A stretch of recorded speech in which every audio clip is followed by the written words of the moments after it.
Hello, friends. Welcome back to Book Demystified once again. And today we are going to discuss about the book The Coffeehouse Investor by Bill Schultheis. You know what's fascinating about this book? It completely flips everything you think you know about investing on its head. And I'm telling you, after reading this, you'll wonder why you ever stressed about picking the perfect stocks or timing the market. Picture this. You're sitting in your favorite coffee shop. Maybe it's that little Starbucks on the corner where you grab your morning latte. And you're scrolling through your investment app, feeling overwhelmed by all those red and green numbers dancing around. Your heart starts racing because Tesla just dropped 15%. Or maybe you're kicking yourself because you didn't buy Amazon when your buddy told you to last month. Sound familiar? Well, what if I told you that all that stress, all that obsessing over market movements is not just unnecessary, but actually hurting your wealth-building journey? Bill Schultheis spent years as a financial advisor watching people make the same mistakes over and over again, and he discovered something remarkable. The most successful investors weren't the ones glued to CNBC or constantly trading. They were the ones who found a simple strategy and stuck with it. Just like how your grandmother might have made the same perfect chocolate chip cookies using the same recipe for decades. They understood that getting rich isn't about being clever with money. It's about being consistent. Now here's where it gets really interesting. Schultheis compares successful investing to enjoying a good cup of coffee. You don't need to know everything about the bean's origin story, the precise temperature of the water, or the exact grind size to enjoy a great cup. You just need to find what works and savor it. The same goes for investing. You don't need to become a Wall Street wizard to build serious wealth. You just need to understand a few simple principles and let time do the heavy lifting. But here's the crazy part. And this is where our modern American lifestyle creates a huge problem. We've been programmed to believe that more complexity equals better results. Think about it. We live in a country where you can get a mortgage with 17 different payment options, where there are literally thousands of investment choices in your 401k, and where financial news channels make money by convincing you that every market move is breaking news. It's like being at a restaurant with a menu that has 200 items. You end up paralyzed by choice and usually make a worse decision than if you had just 5 good options. Schultheis realized that the investment industry has a dirty little secret. They make money when you trade, when you switch funds, when you panic and make moves. They don't make money when you buy simple index funds and hold them for decades. It's like how a car salesman makes more money selling you a luxury car with all the bells and whistles instead of a reliable Honda Civic that'll run for 300,000 miles. The flashy option isn't always the better option. So what's the solution? How do you cut through all this noise and actually build wealth? Well, that's exactly what we're going to unpack together today. We're going to explore how ordinary Americans, people just like you and me, can use Schultheis's coffeehouse approach to create financial freedom without becoming investment experts, without spending hours researching stocks, and without losing sleep over market fluctuations. The beauty of what we're about to discover is that it works whether you're a 25-year-old just starting your first job in Chicago, a 35-year-old teacher in Austin trying to catch up on retirement savings, or a 45-year-old small business owner in Denver who's tired of investment complexity. This isn't about getting rich quick. It's about getting rich sure, and doing it in a way that actually lets you enjoy your life instead of constantly worrying about money. You see, Schultheis noticed something interesting about coffee shops. People don't go there just for the coffee. They go for the experience, the simplicity, the comfort of knowing that your usual order will taste the same every time. There's something beautiful about that predictability, that reliability. And that's exactly what your investment strategy should feel like: comfortable, predictable, and reliable. But before we dive into the specific strategies, let me share something that really hit home for me when I first read this book. Schultheis talks about how Americans are constantly looking for the next big thing, the secret formula, the insider tip that'll make them rich overnight. It's like we've forgotten that real wealth building is more like growing an oak tree than hitting the lottery. Think about your own life for a second. How many times have you found yourself comparing your investment returns to your friend who bragged about making a killing on some meme stock? How many hours have you spent researching individual companies, trying to figure out if Apple or Microsoft is a better buy? How often do you check your investment accounts, hoping to see some magical growth that'll solve all your financial problems? Here's what Schultheis discovered after years of watching people make these mistakes. The investors who built the most wealth weren't the smartest ones in the room. They weren't the ones with inside information or sophisticated strategies. They were the ones who understood that investing is like taking care of your health. You don't need to become a doctor to stay healthy. You need to eat well, exercise regularly, get enough sleep, and avoid obviously bad habits, like trying to time the market or chasing hot investment trends. It sounds almost too simple, right? That's because we've been conditioned to believe that if something isn't complicated, it can't be effective. But here's where it gets really interesting. Schultheis breaks down exactly why simple investing works better than complex strategies, and the numbers are absolutely mind-blowing. He shows how the average investor, the person who's constantly buying and selling, trying to beat the market, actually underperforms the market by huge margins year after year.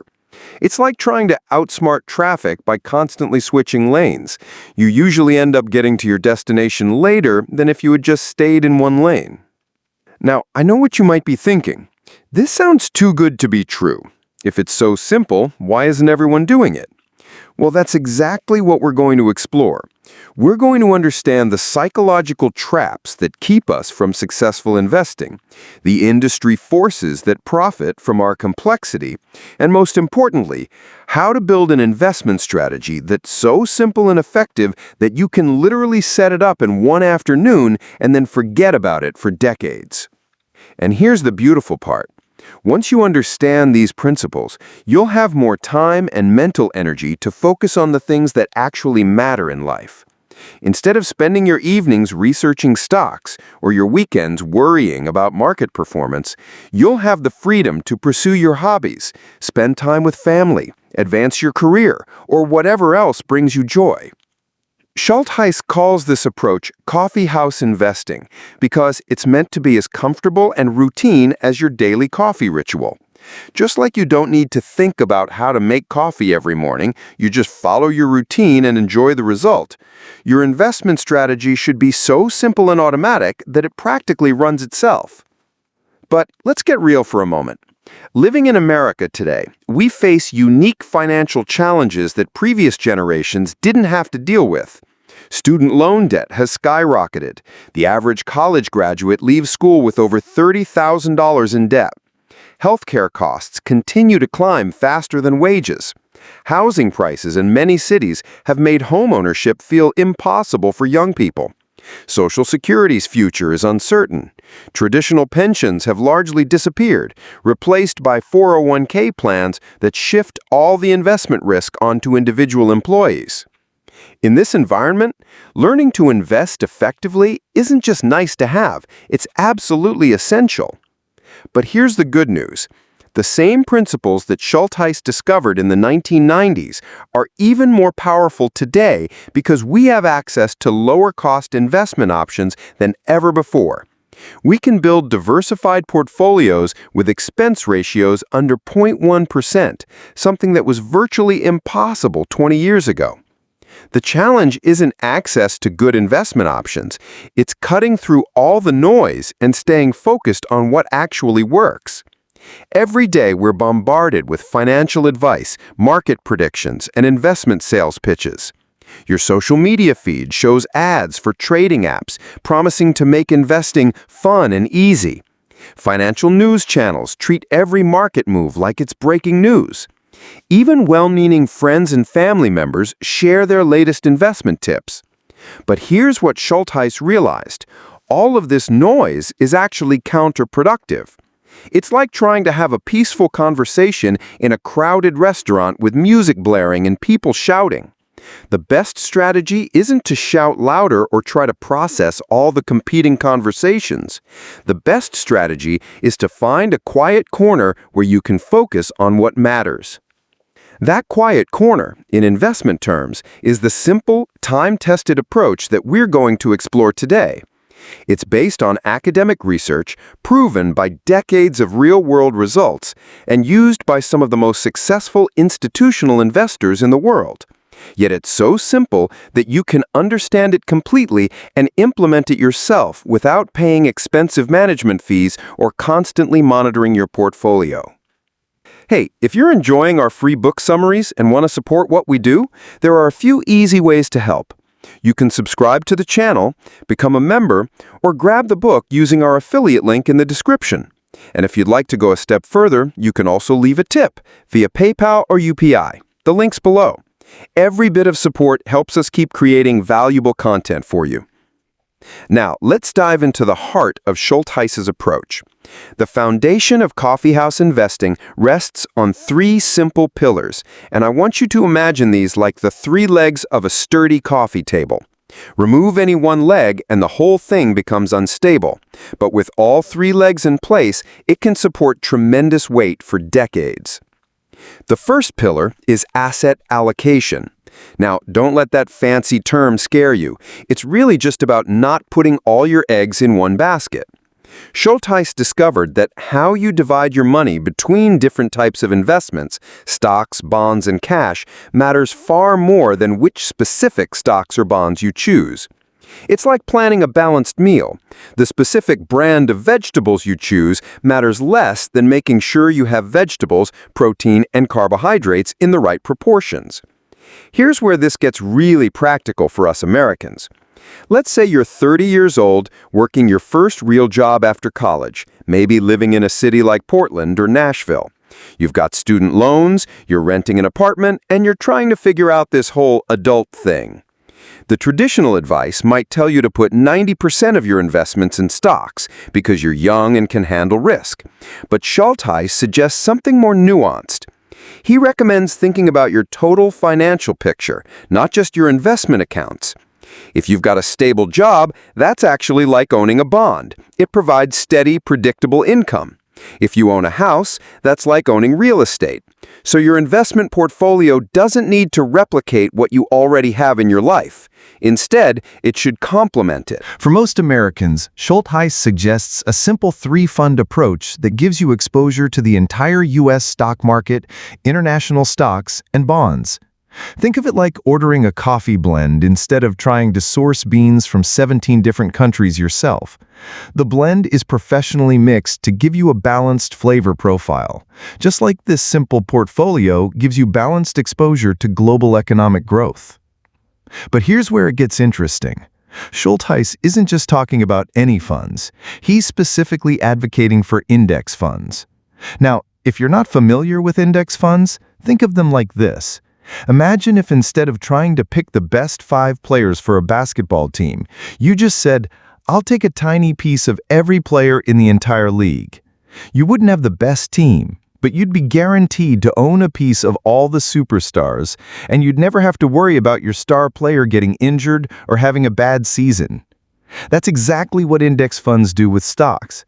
Instead of trying to pick the next Apple or Amazon, you own a tiny piece of hundreds or thousands of companies. When some companies do well, you win. When others do poorly, it barely affects you because you own so many different companies. It's like having a diversified friend group. If one friend is having a bad day, you've still got plenty of others to hang out with. The beauty of this approach becomes obvious when you look at the numbers. Schultheis shares research showing that over any 20-year period, something like 80% of professional money managers failed to beat the simple strategy of buying and holding index funds. Let me repeat that. People who dedicate their entire careers to picking stocks, who have access to the best research and resources money can buy, who spend 60 hours a week analyzing companies, failed to beat the simple strategy of buying everything and holding it. It's like discovering that the best way to get a good night's sleep isn't buying an expensive mattress or blackout curtains, white noise machines, and sleep tracking devices. Sometimes the best way is just to stick to a regular bedtime, avoid caffeine late in the day, and let your body do what it naturally knows how to do. But why do professional money managers consistently underperform? Schultheis identifies several reasons, and they're fascinating when you think about them. First, they have to justify their fees by doing something, even when doing nothing would be better. Imagine if you hired a personal trainer who felt compelled to change your workout routine every week, even when your current routine was working perfectly. All that changing wouldn't make you fitter, it would just create confusion and inconsistency. Second, professional money managers are human, which means they're subject to the same psychological biases that hurt individual investors. They get overconfident when they're winning and panicky when they're losing. They chase trends and avoid investments that have recently performed poorly, even when logic suggests those investments might be good bargains. Third, they're operating in an incredibly competitive environment. If there are thousands of smart people all trying to find undervalued stocks, most of those opportunities get discovered and eliminated quickly. It's like trying to find great deals at a garage sale where thousands of professional antique dealers show up before the doors open. By the time regular people arrive, all the obvious bargains are gone. The second pillar of coffeehouse investing is keeping costs low, and this is where Schultheis really opened my eyes to something that most Americans don't realize. Every fee you pay for investing is like a leak in your bucket. It might seem small, but over time, those small leaks can drain away a huge portion of your wealth. Let me give you a real-world example that'll blow your mind. Let's say you're investing $500 a month from age 25 to age 65. Over those 40 years, you'll contribute $240,000 of your own money. Now, if you earn an average return of 7% per year, but you paid 2% in fees annually, you'll end up with about $740,000. Not bad, right? But if you keep those fees down to 0.1% per year, you'll end up with about $1.2 million. That's almost $500,000 more just by choosing lower-cost investments. Think about that for a second. You worked for 40 years, saved diligently, and the investment industry took $500,000 of your money in fees. That's like working for free for almost 8 years of your career. It's absolutely mind-boggling when you see it laid out like that. But here's what's even crazier.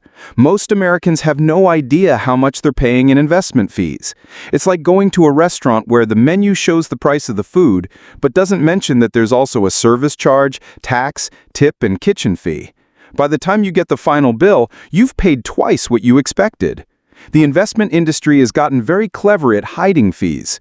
They don't send you a bill every month for $200. Instead, they just take a small percentage of your account value every single day. It's so small and automatic that you barely notice it, but it adds up to enormous amounts over time. Schultheis advocates for index funds specifically because they have much lower fees than actively managed funds. Since index funds don't need teams of expensive analysts trying to pick stocks, they can operate with much lower costs. It's like the difference between shopping at Costco versus shopping at a boutique grocery store. You're getting the same basic products, but one has much higher overhead costs that get passed on to you.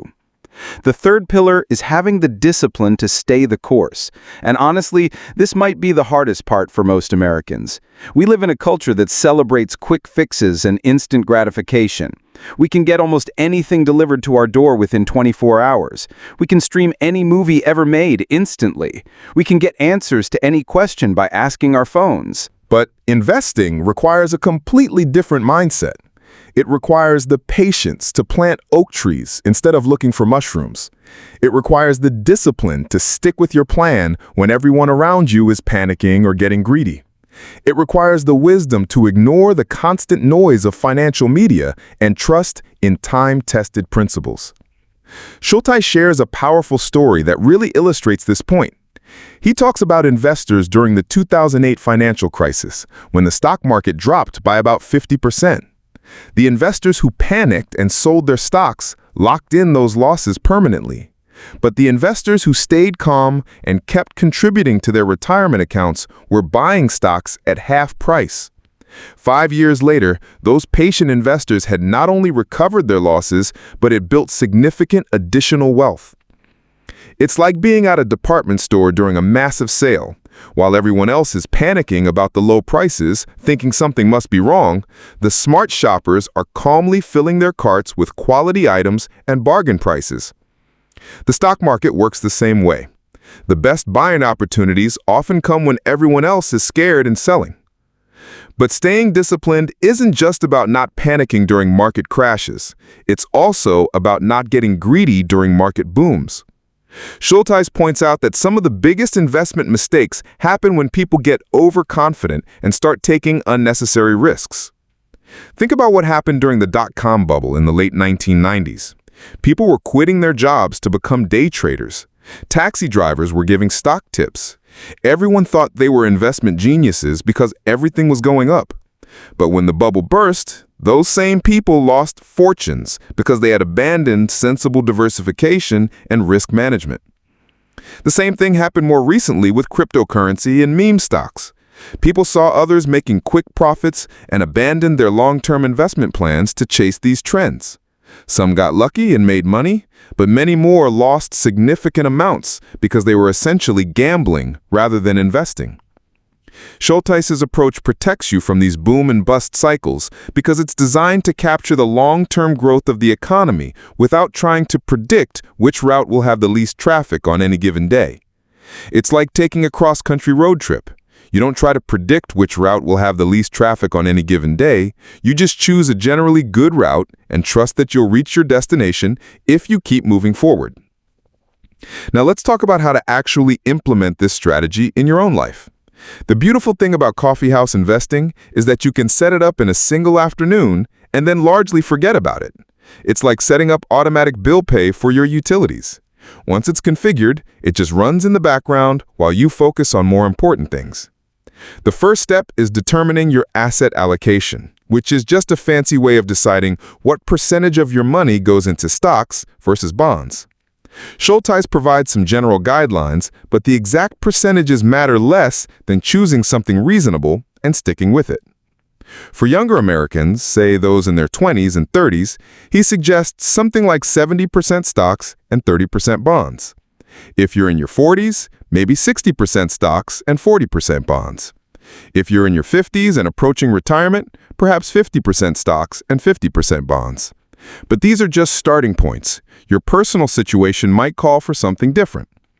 The key insight is that stocks provide growth over long periods, but can be volatile in the short term.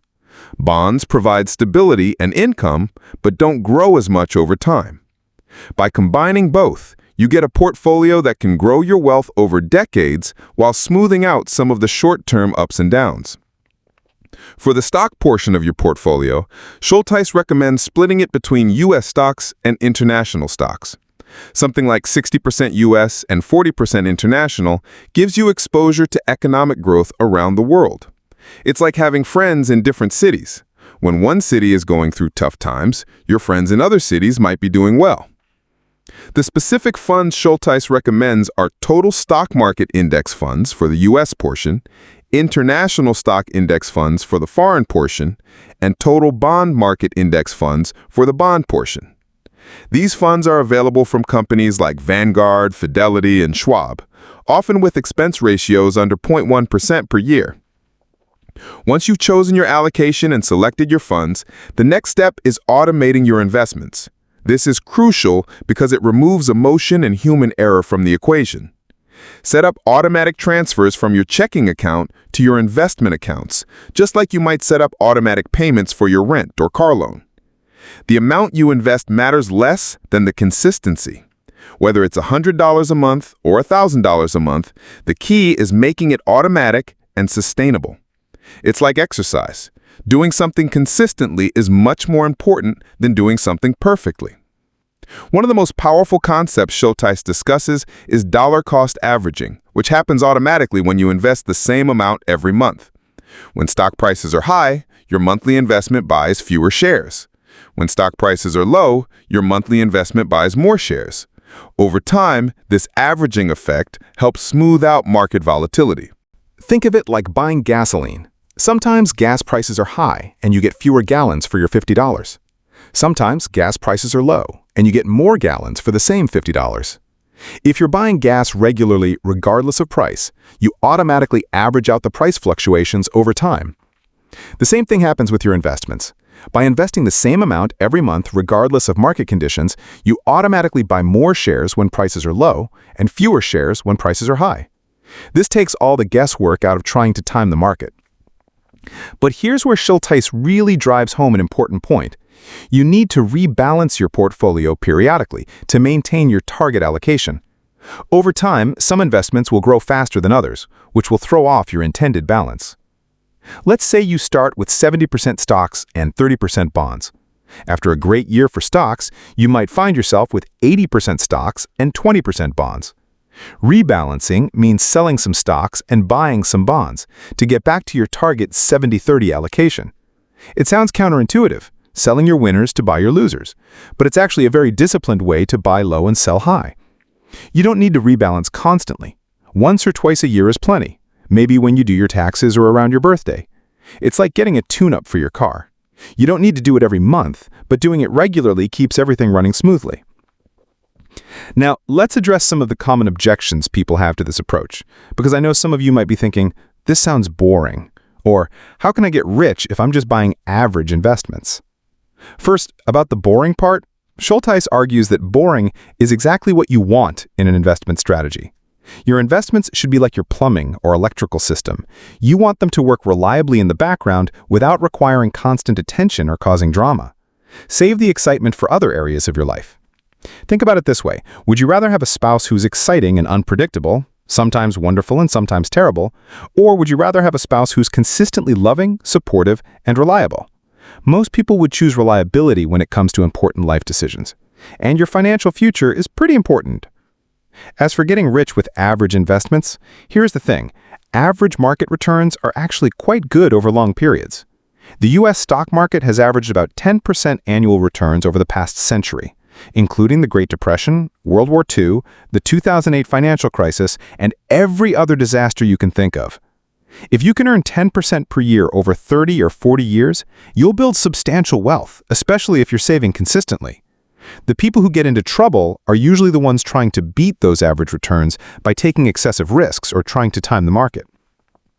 Schultheis shares research showing that the investors who earn the highest returns aren't the ones with the most sophisticated strategies. They're the ones who start early, save consistently, keep costs low, and stay disciplined. It's like the tortoise and the hare story. Slow and steady really does win the race when it comes to building wealth. Another common objection is, but what about all the opportunities I'll miss? This fear of missing out is natural, especially when you hear stories about people making fortunes on cryptocurrency or individual stocks. But Schultheis points out that for every story you hear about someone getting rich quick, there are dozens of stories you don't hear about people who lost money chasing those same opportunities. It's like survivorship bias in any field. You hear about the successful entrepreneurs who dropped out of college to start companies, but you don't hear about the thousands who dropped out and ended up worse off. You hear about the investors who bought Apple stock in 2001, but you don't hear about the investors who bought Enron or WorldCom or any of the other companies that seemed promising at the time. By investing in broad index funds, you're guaranteed to participate in all the great success stories, even the ones that haven't been discovered yet. When the next Apple or Amazon emerges, you'll own a piece of it automatically through your index funds. You might not capture all the gains that early investors get, but you'll capture your fair share without having to predict which companies will be tomorrow's winners. Schultheis also addresses the concern about taxes, which is important for American investors. He advocates for using tax-advantaged accounts like 401k plans and IRAs as much as possible before investing in taxable accounts. These accounts let your investments grow without being reduced by taxes every year, which makes a huge difference over time. If your employer offers a 401k match, contributing enough to get the full match should be your absolute first priority. It's literally free money, like getting a guaranteed 50 or 100% return on your investment immediately. There's no other investment opportunity that can compete with that. For money beyond your 401k limits, traditional and Roth IRAs offer additional tax advantages. The specific rules around these accounts change periodically, but the basic principle remains the same. Tax-advantaged investing is powerful, and you should use these accounts to their fullest extent. One of my favorite parts of Schultheis's approach is how it frees you from the constant noise of financial media. Once you have your coffeehouse portfolio set up and running, you don't need to watch CNBC, read financial websites, or worry about what the Federal Reserve is doing this week. Think about how liberating that is. Instead of spending your lunch breaks reading market analysis or your evenings researching stock picks, you can focus on advancing your career, building relationships, pursuing hobbies, or whatever else matters to you. The time and mental energy you save by not obsessing over investments can be redirected toward things that actually improve your life. Schultheis points out that successful investing is ultimately about behavior, not intelligence or information. The investors who build the most wealth aren't necessarily the smartest ones. They're the ones who develop good habits and stick with them over long periods. It's like physical fitness. The people in the best shape aren't necessarily the ones with the most knowledge about exercise science or nutrition. They're the ones who found a sustainable routine and stuck with it consistently. They show up to the gym even when they don't feel like it. They make healthy food choices even when they're tempted by junk food. They focus on consistency rather than perfection. The same principles apply to investing. The people who build the most wealth show up consistently, making their monthly contributions even when the market is scary. They stick with their plan even when friends are bragging about their latest stock picks. They focus on the long-term goal rather than short-term performance. As we wrap up our exploration of coffeehouse investing, I want to emphasize the most important takeaway. This approach works, but only if you actually implement it and stick with it. Reading about investing is like reading about exercise. It doesn't do you any good unless you actually take action. The beauty of Schultheis's approach is that taking action doesn't require becoming an expert or making perfect decisions. It just requires making reasonable decisions and sticking with them consistently. You can set up a perfectly adequate coffeehouse portfolio in a single afternoon, and then let compound growth do the heavy lifting for the next few decades. But here's what I want you to remember most. This isn't just about money. Building wealth through simple, consistent investing gives you options and freedom that are hard to put a price on. It's the difference between working because you have to and working because you want to. It's the difference between worrying about money constantly and having confidence in your financial future. When you have a solid financial foundation, you can take reasonable risks in other areas of your life. You can pursue the career you're passionate about rather than just the one that pays the most. You can be generous with friends and family. You can handle unexpected expenses without panic. You can retire comfortably and enjoy your later years. Schultheis calls this approach coffeehouse investing, not just because it's simple, but because it gives you the time and peace of mind to actually sit in a coffeehouse and enjoy life. Instead of constantly stress about money, you can relax and focus on the relationships, experiences, and pursuits that make life meaningful. So here's your action plan. First, determine your asset allocation based on your age and risk tolerance. Remember, something reasonable is better than something perfect, so don't overthink this step. Second, choose low-cost index funds that match your allocation. The major fund companies all offer excellent options with expense ratios under 0.2% per year. Third, set up automatic investments from your checking account to your investment accounts. Start with whatever amount you can sustain. Even $50 or $100 a month is a great beginning. The key is making it automatic so it happens without requiring willpower or memory. Fourth, use tax-advantaged accounts like 401k and IRA accounts as much as possible before investing in taxable accounts. If your employer offers matching contributions, make sure you contribute enough to get the full match. Finally, rebalance your portfolio once or twice per year to maintain your target allocation. This is the only ongoing maintenance your portfolio needs, and it takes maybe an hour per year once you get the hang of it. The most important thing is to start, even if you can't implement everything perfectly right away. Time is your most powerful ally in investing. So getting started is more important than having everything optimized. You can always make adjustments as you learn more and your situation changes. Remember, this isn't about getting rich quick. It's about getting rich sure. It's about building wealth steadily and sustainably over time while still having a life outside of investing. It's about taking control of your financial future without letting money worries consume your present. The Coffeehouse Investor understands that the best investment strategy is one you can stick with for decades, not one that sounds impressive at cocktail parties. It's about finding your own quiet corner in the noisy world of financial advice and focusing on what actually works. So grab your favorite cup of coffee, set up your simple investment plan, and then go live your life. Your future self will thank you for choosing the path of patient, consistent wealth building over the roller coaster of trying to beat the market. Because in the end, the goal isn't to become a master investor. It's to become financially free so you can master the things that really matter.